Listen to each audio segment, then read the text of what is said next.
Welcome to my YouTube channel.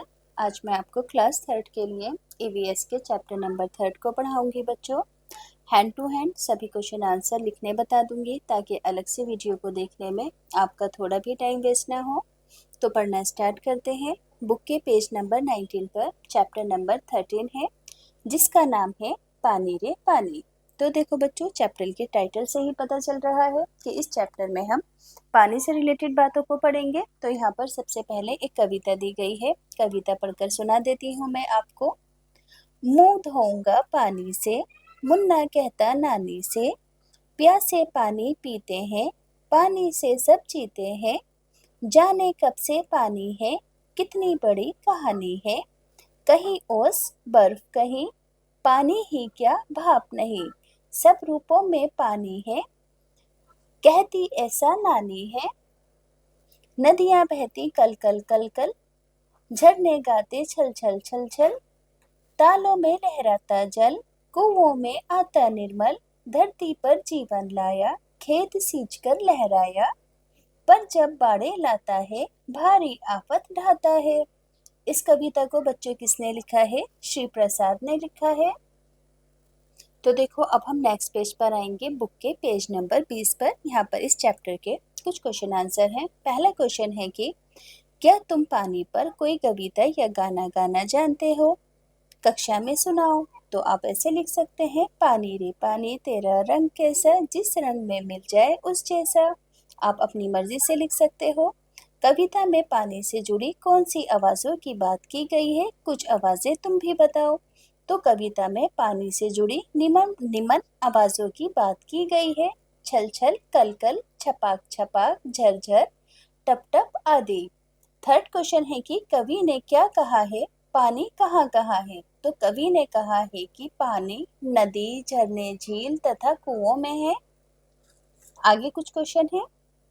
नीचे दिए गए जिन कामों में पानी की जरूरत होती है आपको उन पर निशान लगाना है। गाना गाने में नहीं होती, खेलने में नहीं होती, आटा गूंदने में होती है, नाव चलाने में होती है, चाय बनाने में भी पानी की जरूरत होती है, पौधों को उगाने में भी पानी की जरूरत होती है ना। चित्र बनाने में नहीं होती क्योंकि ये तो पेंसिल से बनता है। इसी तरीके से बच्चों, अगला क्वेश्चन है, तुम पानी के बिना कर सकते हो, बोल सकते हैं, पढ़ सकते हैं, खेल सकते हैं, सिलाई भी कर सकते हैं।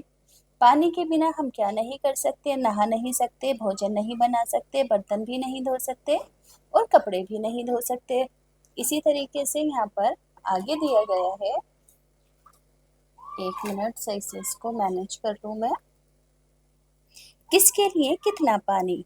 इन कामों में सबसे ज्यादा पानी जिसमें लगता है उसे पहले लिखो, जैसे कि नहाने में, पीने में, खेत में पानी देने में, आटा गूंदने में। तो देखो बच्चों, इस यहाँ पर ये जो नोट है ना, इसके अकॉर्डिंग आपको बताना है। तो खेत में पानी देने में सबसे ज्यादा पानी लगता है, फिर घर धोने में, नहाने में, फिर आटा गूंदने में और फिर पानी को पीने में। तो आप इसी सीक्वेंस में अपनी अपनी कॉपीज के अंदर लिख देंगे।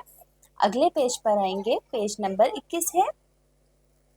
यहाँ पर कहा गया है कि तुमने कविता में नदी, झरने, तालाब और कुएं के बारे में पढ़ा। हमें इनसे पानी मिलता है। तुम पानी कहाँ कहाँ से लाते हो? तो देखो, हमें पानी कहाँ से मिलता है? नलों से, नलकूप से और टांके से, क्योंकि हम दिल्ली शहर में रहते हैं। अगला क्वेश्चन है कि क्या तुमने कभी जमीन में से गर्म पानी निकलते देखा है और कहाँ पर? तो आंसर होगा हाँ, सूरजकुंड हरियाणा में। नेक्स्ट क्वेश्चन है कि क्या तुम्हारे गांव या शहर में कोई नदी बहती है? यदि हाँ तो उसका नाम बताओ। तो हम दिल्ली में रहते हैं और दिल्ली में यमुना नदी बहती है। अगला क्वेश्चन है कि क्या तुम कुछ नदियों के नाम जानते हो? उनके नाम लिखो। तो गंगा, सतलुज, कावेरी, यमुना आदि नदी है। अब देखो, नीचे भी यहाँ पर कुछ क्वेश्चन है। पहला क्वेश्चन है कि तुम्हारे घर में पीने का पानी कहाँ से आता है? तो हमारे घर में पानी दिल्ली जल बोर्ड से आता है। अगला क्वेश्चन है कि क्या पानी लाने घर से दूर जाना पड़ता है? तो देखो, शहरों में पानी नल द्वारा आता है। क्या आसपास के सभी लोग वहीं से पानी लेते हैं? हाँ, क्योंकि नल से पानी आता है। पानी को भरकर रखने की जरूरत क्यों पड़ती है? तो क्यों पड़ती है बच्चों पानी को भरकर रखने की जरूरत? पानी को भरकर इसलिए रखा जाता है ताकि पानी ना आने पर इसका इस्तेमाल जरूरी कामों में किया जा सके। अगला क्वेश्चन है कि तुम्हारे घर के लिए पानी भरने का काम कौन कौन करता है? तो कौन करता है? माता जी करती हैं। क्या ऐसे भी कुछ लोग हैं जिन्हें वहां से पानी भरने नहीं दिया जाता? तो ऐसे कोई भी लोग नहीं है जिनके घर में पानी ना आता हो या उनके घर में सप्लाई वाटर ना हो। अब देखो यहाँ पर कुछ बर्तनों के चित्र हैं और बोला गया है कि नीचे दिए गए चित्रों में उनमें आपको रंग भरना है जिसमें आप पानी भर कर रखते हो। जैसे हम बाल्टी में, कैन में, है ना, जग के अंदर पानी भर कर रखते हैं। इसी तरीके से बेटे यहाँ पर नीचे की साइड कुछ क्वेश्चन है। आगे है, चित्र में दिए गए सभी बर्तनों में यदि ऊपर तक पानी भरा हो तो किस बर्तन में सबसे कम पानी आएगा? तो आंसर होगा कि लोटे में सबसे कम पानी आएगा क्योंकि ये सबसे छोटा है। किस बर्तन में सबसे ज्यादा पानी आएगा? तो बाल्टी में सबसे ज्यादा पानी आएगा क्योंकि ये सबसे बड़ा बर्तन है। अब हम नेक्स्ट पेज पर आते हैं। यहाँ पर लिखा है, छुटकी चकराई। हिरेन और छुटकी को बहुत गर्मी लग रही थी। अंकल ने कहा, रुको, मैं तुम्हें आम का पन्ना देता हूँ। उन्होंने 2 स्टील के गिलास भरकर बच्चों को पकड़ाए, पर छुटकी ने जिद पकड़ी, मुझे तो कांच के गिलास में ही पीने में मजा आता है। अंकल ने पन्ना के लिए एक कांच के गिलास में पन्ना पलट दिया, पर नहीं, छुटकी फिर भी नहीं मानी और बोली, अंकल, मुझे तो ये कम दिया है। तो क्वेश्चन है कि तुम्हें क्या लगता है कि क्या छुटकी के गिलास के अंदर कम पन्ना था?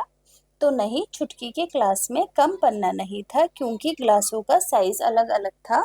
वो देखने में उसे ऐसा लग रहा था कि ये गिलास लंबा और पतला था, ये छोटा और चौड़ा था, इस वजह से उसे ऐसा लग रहा था।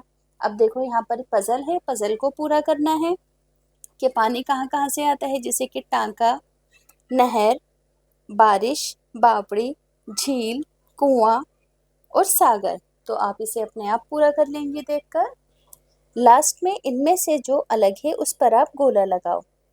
नदी, पहाड़, तालाब, नल और सोता। देखो, नदी, तालाब, नल और सोते में से पानी आता है मगर पहाड़ अलग है।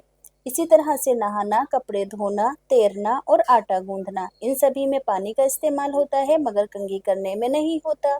इसी तरीके से मछली, बत्तख, मगरमच्छ, कछुआ, ये सभी जानवर पानी में रहने वाले हैं मगर ये एक अलग जानवर है, बंदर, जो कि जमीन पर रहता है। हमें यहाँ पर अलग वाले पर निशान लगाना है। जैसे कि हम यहाँ पर 4 फूल रख दें, है ना, गुलाब का, चमेली का और गेंदे का, और एक यहाँ पर सब्जी रख दें यानी कि आलू रख दें। तो इन सब के अंदर क्या चीज़ है? आलू अलग है, तो हमने आलू को मार्क कर दिया। इसी तरीके से इस लिस्ट में जो नाम सबसे अलग होगा आपको उसी पर ही निशान लगाना है। जैसे कि कार, बस, रेलगाड़ी और साइकिल, ये सभी कहाँ चलती हैं? जमीन पर चलते हैं। और नाव क्या है? पानी में चलती है। तो नाव इन सबसे अलग है, तो यहाँ पर हमने नाव पर निशान लगा दिया। अब बच्चों यहाँ पर एक एक्टिविटी है, एक कागज लो, बीच से मोड़ो और उसमें वाटर कलर डाल दो, है ना, और फिर उसको बंद करके ऐसे हाथ से फैला दो और फिर पेज को खोल दो, तो ऐसे रंग बिरंगे डिजाइन बनकर आएंगे। तो ये चैप्टर बच्चों यहाँ पर कंप्लीट हुआ।